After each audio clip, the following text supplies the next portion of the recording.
गर्मियों का मौसम जा चुका था। ठंडी ठंडी हवाएं चल रही थीं। आसमान में काले बादल छाए हुए थे। सभी पक्षी अपने अपने घरों में आराम कर रहे थे।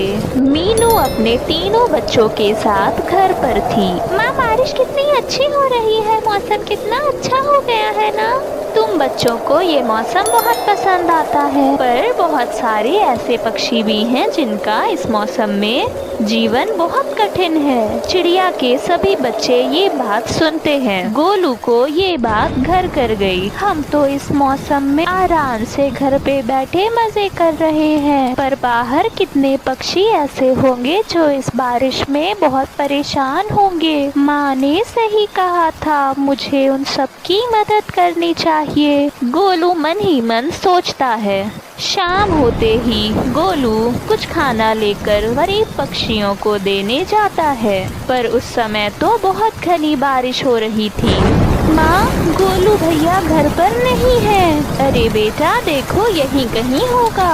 माँ, मैंने तो हर जगह देख लिया, गोलू कहीं नहीं है। चिड़िया और उसके बच्चे मिलकर गोलू को ढूंढने लगते हैं, पर गोलू का तो कोई अता पता ना था। गोलू खाना लेकर तो घर से आ गया था, पर वो बेचारा इतनी घनी बारिश और हवा के दबाव के बीच में अपना बचाव ना कर सकता है और अचानक से जमीन पर जा गिरता। भी तेज हवाओं की वजह से एक पेड़ उस पर जा गिरता है और वो बुरी तरह जख्मी हो जाता है।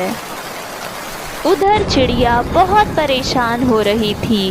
बच्चे, तुम लोग घर पर ही रहना, मैं कालू भैया को ढूंढ कर आती हूँ, वो मिल जाएंगे, तुम लोग बिल्कुल चिंता मत करो। माँ, हम भी आपके साथ चलेंगे। बच्चे, बाहर इतनी बारिश हो रही है, अगर तुम लोग भी मेरे साथ चलोगे तो मुश्किल हो जाएगी। चिड़िया अकेले ही गोलू की तलाश में जाती है।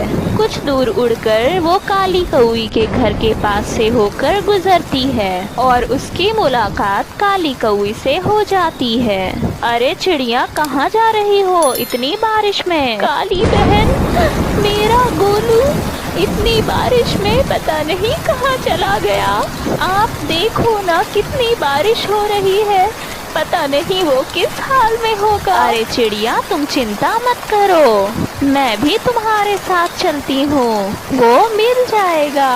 काली कौवी चिड़िया को हौसला की कोशिश करती है, पर चिड़िया का तो दिल ही बैठा जा रहा था। फिर दोनों उड़कर गोलू की तलाश में आगे बढ़ते हैं। कालू कौवा दूसरे जंगल से वापस आ ही रहा था कि उसकी नजर गोलू पर पड़ती है। वो तो बहुत जख्मी था।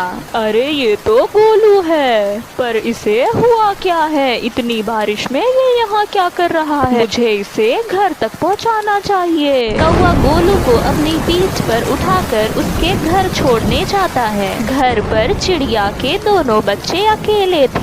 कालू आवाजें लगाता है, कोई है घर पर? कोई है? दरवाजा खोलो जल्दी। हम दरवाजा नहीं खोलेंगे, हमारी मम्मी घर पर नहीं है। बेटा, जल्दी दरवाजा खोलो, बहुत जरूरी है। कालू चिल्लाता रहा, पर बच्चे डर से दरवाजा नहीं खोल रहे थे। बेटा, मैं कालू चाचा हूँ, मैं गोलू को लेकर आया हूँ, वो मुझे बाहर जख्मी मिला था, जल्दी दरवाजा खोलो। तब जाकर बच्चे दरवाजा खोलते हैं। कालू गोलू को लेकर अंदर आता है। उधर मीनू और काली दोनों गोलू की तलाश में घूम रहे थे, पर दोनों को गोलू कहीं नहीं मिला। बहन, मुझे बहुत डर लग रहा है, पता नहीं मेरे गोलू को क्या हुआ होगा। अरे चिड़िया, सब्र रखो, कुछ नहीं हुआ होगा, मिल जाएगा। मीनू और काली दोनों हार मानकर घर को लौटते हैं और वहाँ पहुँचकर दोनों देखते हैं कि कालू गोलू को लेकर घर पर पहले से ही पहुंच चुका था। मेरे बच्चे, तुम कहाँ थे? मैंने तुम्हें कहाँ कहाँ नहीं ढूंढा, तुम कहाँ चले गए थे? गोलू डरा सहमा चुपचाप खड़ा हुआ था। माँ, मैंने सोचा मैं इन गरीबों की कुछ मदद कर दूं। इतनी घनी बारिश में वो परेशान होंगे। मेरे बेटे, मदद इस तरह नहीं करते। अगर तुम्हें मदद ही करनी थी तो हमें बता कर जाना था ना, तब हम इतना परेशान नहीं होते। दोस्तों, मदद करना तो अच्छी बात है, पर हमें समय और परिस्थितियाँ देखकर ही मदद करनी चाहिए। मीनू और उसकी छोटी बहन पिंकी दोनों अपनी माँ के साथ एक जंगल में रहती थीं। जब वो दोनों बहुत छोटी थीं तभी उनके पिता की मृत्यु हो गई थी। टुनटुनी ने जैसे तैसे करके उन्हें पाल पोस कर बड़ा किया।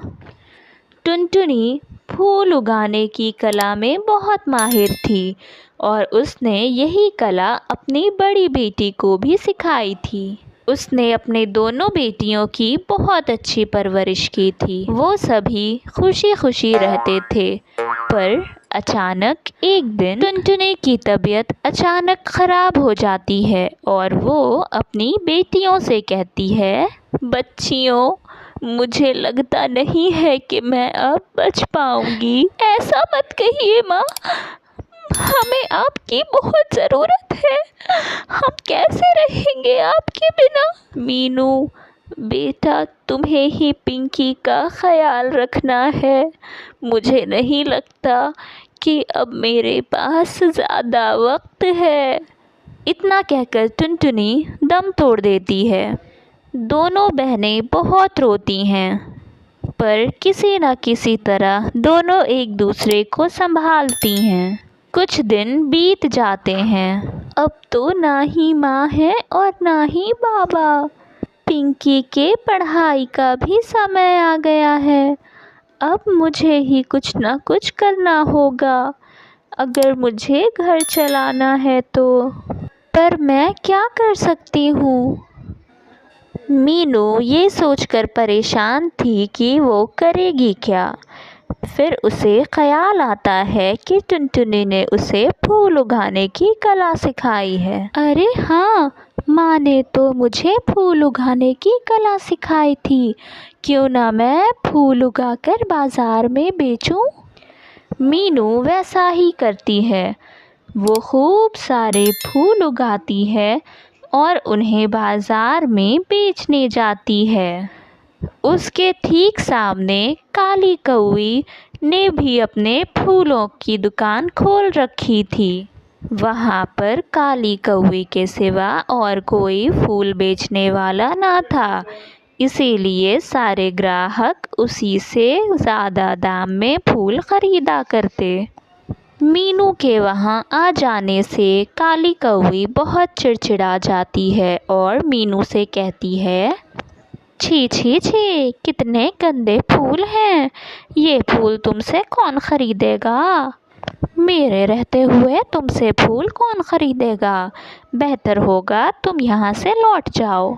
मीनू उसकी बात ना मानते हुए अपने काम पर ध्यान देती है। मीनू अभी नई नई आई थी, इसलिए उसने बहुत कम दाम में फूल बेचना शुरू किया था। कम दाम होने की वजह से सारे ग्राहक मीनू के फूलों की तरफ आकर्षित होने लगते हैं।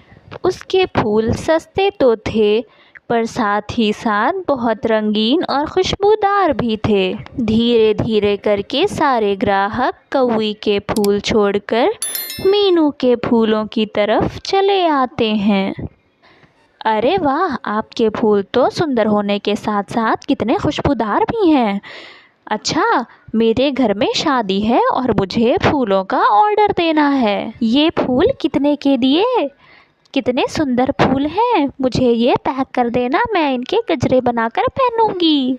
इसी तरह मीनू के सारे फूल बिक जाते हैं और धीरे धीरे करके उसका बिजनेस बहुत बड़ा हो जाता है। एक दिन कौवी मीनू के पास आती है। मीनू, मुझे माफ़ कर दो, मैंने उस दिन तुमसे बहुत बदतमीज़ी से बात किया था। मुझे काम की बहुत ज़रूरत है, मुझे अपने यहाँ काम पर रख लो।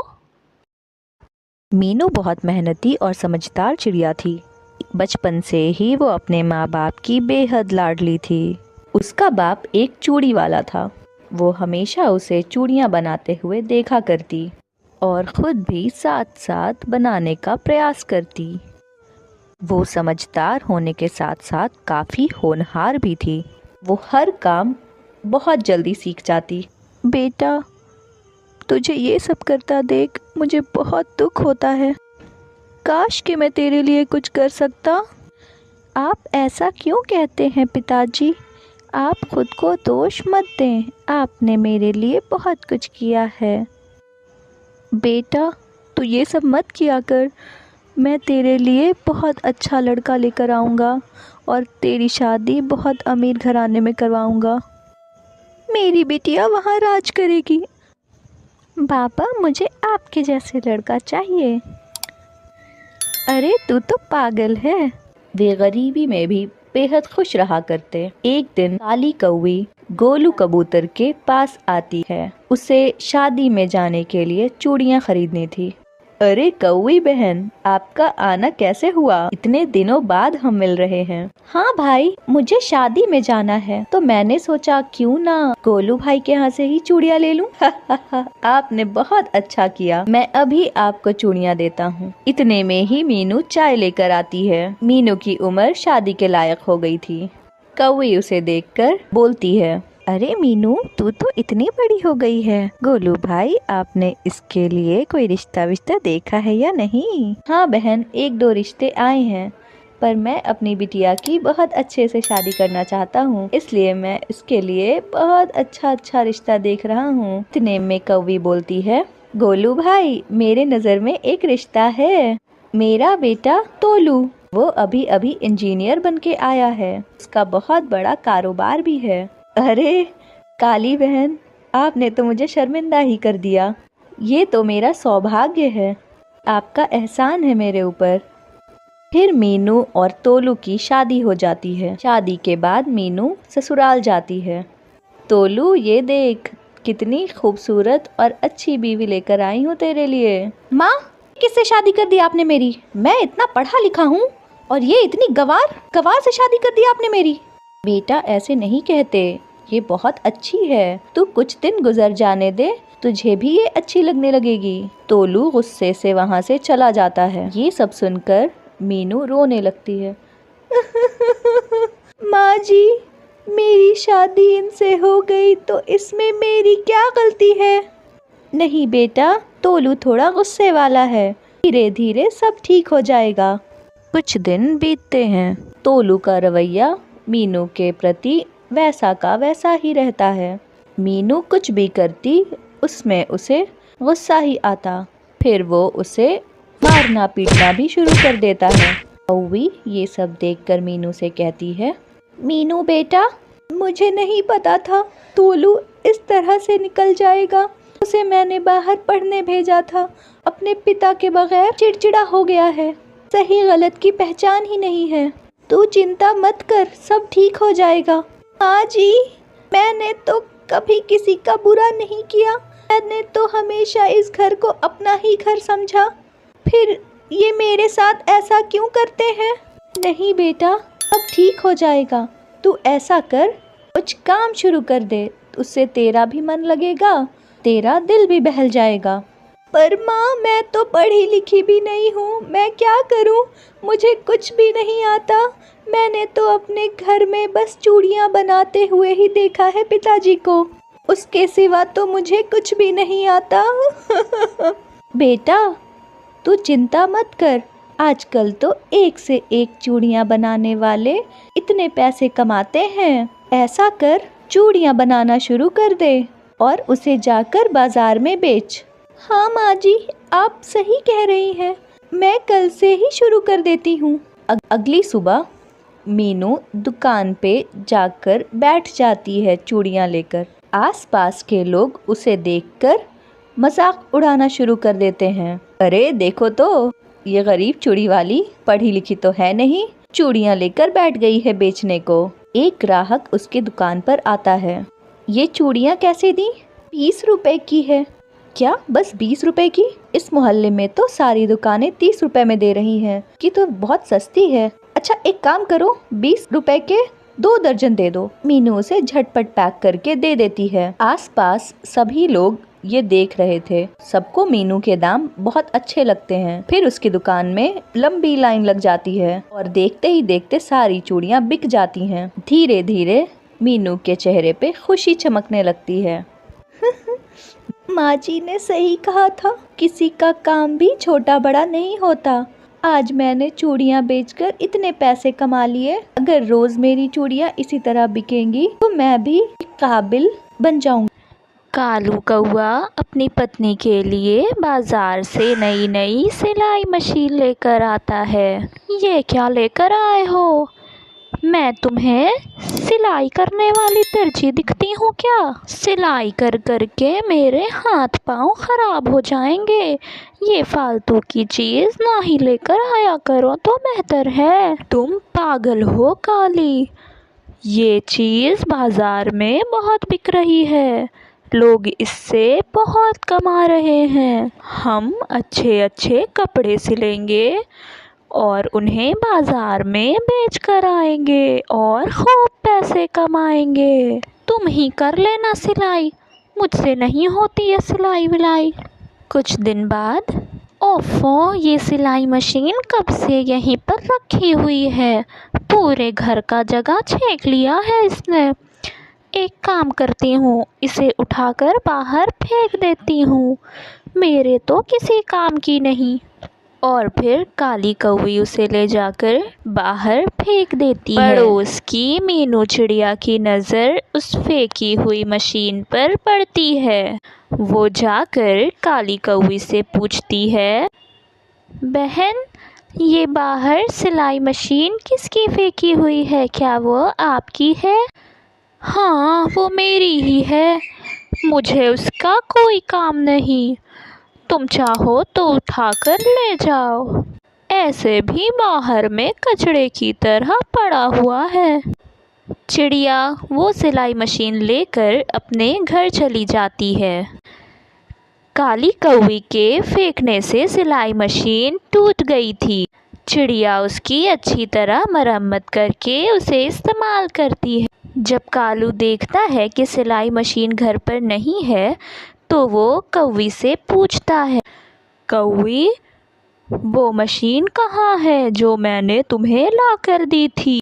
अच्छा, वो तो मैंने फेंक दी, घर पर बहुत जगह ले रहा था, पड़ोस वाली मीनू चिड़िया उसे लेकर गई है, वो शायद उससे कुछ काम करे। गंवार लोग ये सब काम कर लेते हैं, मुझ जैसी पढ़ी लिखी ये सब काम नहीं जानती। देखते ही देखते मीनू बहुत सारे कपड़े सिलकर तैयार कर लेती है और उन्हें बाज़ार में बेचकर बहुत बड़ा बिजनेस शुरू कर लेती है। जब ये खबर काली कौवी तक पहुंचती है, वो जल भुनकर राख हो जाती है। मेरी दी हुई सिलाई मशीन से उसने इतना कुछ कमा लिया, अभी उसे जाकर बताती हूँ। वो मीनू के घर उड़कर जाती है। सुना है तुमने मेरी दी हुई मशीन से इतना बड़ा बिजनेस शुरू कर लिया है? हाँ काली बहन, आपका बहुत शुक्रिया जो आपने मुझे मशीन दिया। शुक्रिया वुक्रिया कुछ नहीं, मुझे मेरी मशीन वापस करो, मैंने दी थी मशीन। अब चिड़िया के पास बहुत पैसा आ चुका था।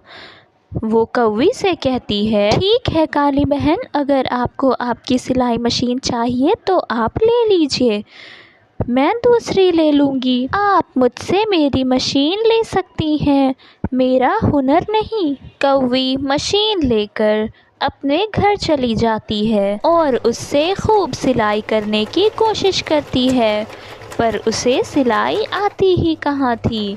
इस तरह चिड़िया अपने हुनर के साथ आगे बढ़ती है और काली कौवी बस चलती ही रहती है। इस कहानी से हमें ये सीख मिलती है कि हमें किसी काम को छोटा या बड़ा नहीं समझना चाहिए।